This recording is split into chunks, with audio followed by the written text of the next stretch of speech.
Hi friends, welcome back to amazing world channel. ఎలా ఉన్నారండి మీరందరూ? నేనైతే చాలా బాగున్నాను. మీరు ఎలా ఉన్నారనేది కూడా కామెంట్ సెక్షన్లో కామెంట్ తెలియచేయండి.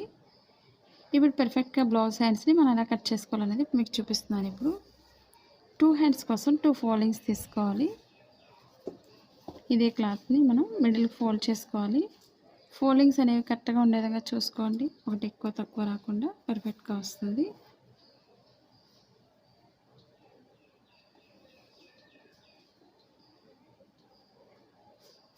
ఇప్పుడు మనం కరెక్ట్గా హ్యాండ్ లూజ్ అనేది చూసుకోవాలి. మనకి క్లాత్ తక్కువైనా సరే పొడవు కానీ సైడ్ జాయింట్స్ దగ్గర కానీ మనం క్లాత్ తక్కువైనట్లయితే ఇలా జాయింట్ చేసుకోవడం అనేది కూడా మీకు చూపిస్తాను క్లియర్గా. ఇప్పుడు 2 హ్యాండ్స్ కోసం మనం ఇదిగా డబుల్ ఫోల్డింగ్ తీసుకోవాలి 4 ఫోల్డింగ్స్లో.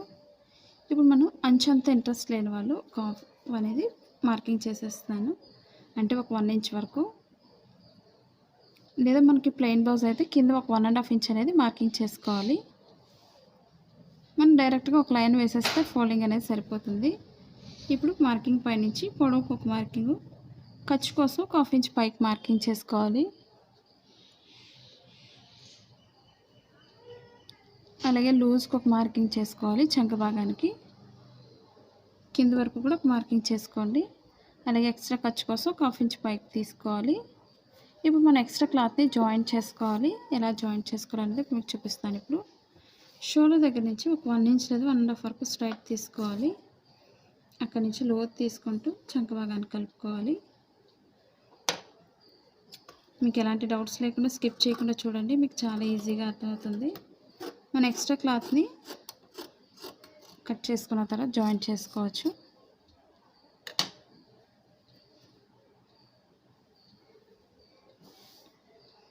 ఇప్పుడు ఈ సైడ్ మనం ఎక్స్ట్రా క్లాత్ని వేసుకోవాలి. మనకి 4 ఫోల్డింగ్స్ కూడా కరెక్ట్గా ఉండే విధంగా చూసుకోవాలి.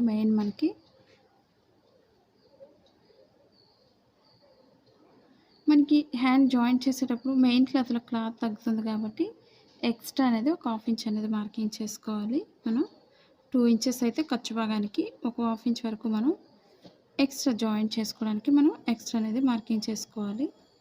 ఇప్పుడు పొడవుకు ఒక మార్కింగ్ చేస్తున్నాను. అలాగే లోపల ఫోల్డింగ్ చేసే దగ్గర కూడా మార్కింగ్ చేసుకొని కట్ చేసుకోవాలి. మన blouse cutting Telugu second channel ఉందండి, అది కూడా ఒకసారి చూసి లైక్ చేయండి, షేర్ చేయండి, సబ్స్క్రైబ్ చేయండి. ఫోల్డింగ్స్ అనేది కరెక్ట్గా ఉండే విధంగా చూసుకోండి. మెయిన్ మనకి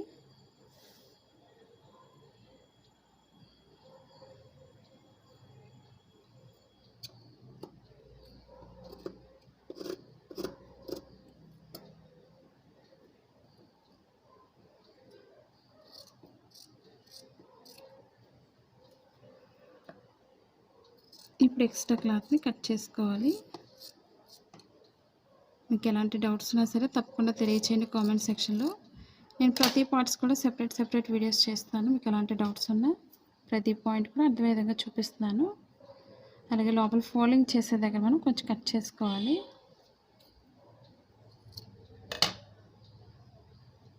ఇప్పుడు షోల్డర్ మిడిల్లో కొంచెం కట్ చేసుకోవాలి. ఈ మిడిల్ పాయింట్ కటింగ్ అనేది ఎప్పుడు కూడా షోల్డర్ మిడిల్కి రావాలి. అప్పుడే మనకి బ్లౌజ్ అనేది పర్ఫెక్ట్గా వస్తుంది. ఇప్పుడు 2 హ్యాండ్స్కి కూడా రైట్ సైడ్స్ రెండు కూడా ఎదురుబెదురుగా వేసుకోవాలి. ఇప్పుడు ఒక దానిపై వేసుకోవాలి. రైట్ సైడ్స్ రెండు కూడా ఫోల్డింగ్స్ అనేది మనం కరెక్ట్గా చూసుకోవాలి. మనం ఇటు నుంచి అయినా తీసుకోవచ్చు, ఇటు నుంచి అయినా తీసుకోవచ్చు, ఏదో ఒక సైడ్ నుంచి మాత్రం తీసుకోవాలి. ఎందుకంటే చాలామంది అడుగుతున్నారు కదండి, ఒక పక్కనే తీసుకోవాలా 2 పక్కల తీసుకోవాలా అని. అలాంటి డౌట్స్ లేకుండా మనం ఒక సైడ్ తీసుకుంటే సరిపోతుంది. ఎక్స్ట్రా అనేది జాయింట్ చేసుకోవచ్చు. ఇప్పుడు రాంగ్ సైడ్ అనేది ముందే మార్కింగ్ చేసుకోవాలి. ఇప్పుడు స్టిచ్చింగ్ పాయింట్ నుంచి లోత్ అనేది తీసుకోవాలి.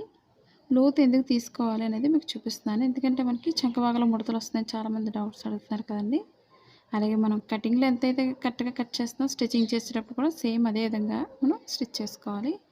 అప్పుడే మనకి బ్లౌజ్ అనేది చాలా పర్ఫెక్ట్గా కుదురుతుంది. ఫ్రంట్ పార్ట్లో పైకి ఎత్తి పెట్టినట్టు రావడం, ముడతలు రావడం ఇవన్నీ కూడా లోతు తీసుకోవడం వల్ల కానీ, లేదా మనం స్టిచ్చింగ్ అనేది కూడా కరెక్ట్గా కూడా ఉండాలి. కరెక్ట్గా షోల్డర్ మిడిల్ పాయింట్ అనేది కరెక్ట్గా షోల్డర్ మిడిల్కే రావాలి.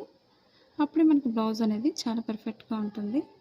ఇప్పుడు షోల్డర్ దగ్గర నుంచి ఈ విధంగా లోతు తీసుకోవడం మనకి చంక భాగంలో ముడతలు రాకుండా చాలా పర్ఫెక్ట్గా వస్తుంది. మా ఫస్ట్ ఛానల్ ఏ విధంగా అయితే సపోర్ట్ చేస్తున్నారో మా సెకండ్ ఛానల్ కూడా సపోర్ట్ చేయండి. కొత్తగా నేర్చుకునే వాళ్ళు ప్రిన్సెస్ కట్ బ్లౌజెస్ కానీ, కలర్ బ్లౌజెస్ కానీ ఇవన్నీ కూడా ఉన్నాయి, ఒకసారి విజిట్ చేయండి. ఇప్పుడు మనం స్టిచ్చింగ్ పాయింట్లో కొంచెం కట్ చేసుకోవాలి. ఈ లోతు భాగం ఎప్పుడు కూడా మనకి బ్లౌజ్ ఫ్రంట్ పార్ట్కి వచ్చే విధంగా చూసుకోవాలి.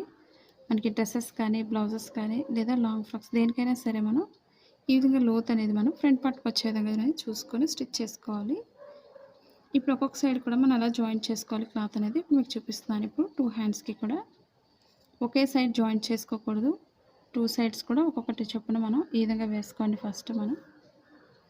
ఇప్పుడు మనకి స్టిచ్ చేయడానికి చాలా ఈజీగా ఉంటుంది. టైం కూడా సేవ్ అవుతుంది కన్ఫ్యూజ్ లేకుండా. ఈ విధంగా ఒక్కొక్కటి సెట్ చేసుకోండి ఫస్ట్. ఇప్పుడు ఒక్కొక్కటి ఎలా స్టిచ్ చేసుకోవాలనేది మీకు చూపిస్తున్నాను ఇప్పుడు. ఇప్పుడు ముందుగా ఒక లైన్ స్టిచ్ చేసుకున్న తర్వాత జాయిన్ చేసుకొని ఇప్పుడు పైనుంచి ఎక్స్ట్రా క్లాత్ పైకి పెట్టుకొని పైనుంచి ఒక లైన్ స్టిచ్ చేసుకోవాలి. నెక్స్ట్ మనకి ఫోల్డింగ్ అనేది లోపల ఫోల్డ్ చేసుకొని మనం మిషన్ వర్క్ చేసుకోవచ్చు లేదా చేతి కుట్లు వేసుకోవచ్చు. ఇప్పుడు ఒక్కొక్కటి కూడా అలా జాయిన్ చేసుకోవాలనేది మీకు సింపుల్గా చూపిస్తున్నాను ఇప్పుడు మీకు.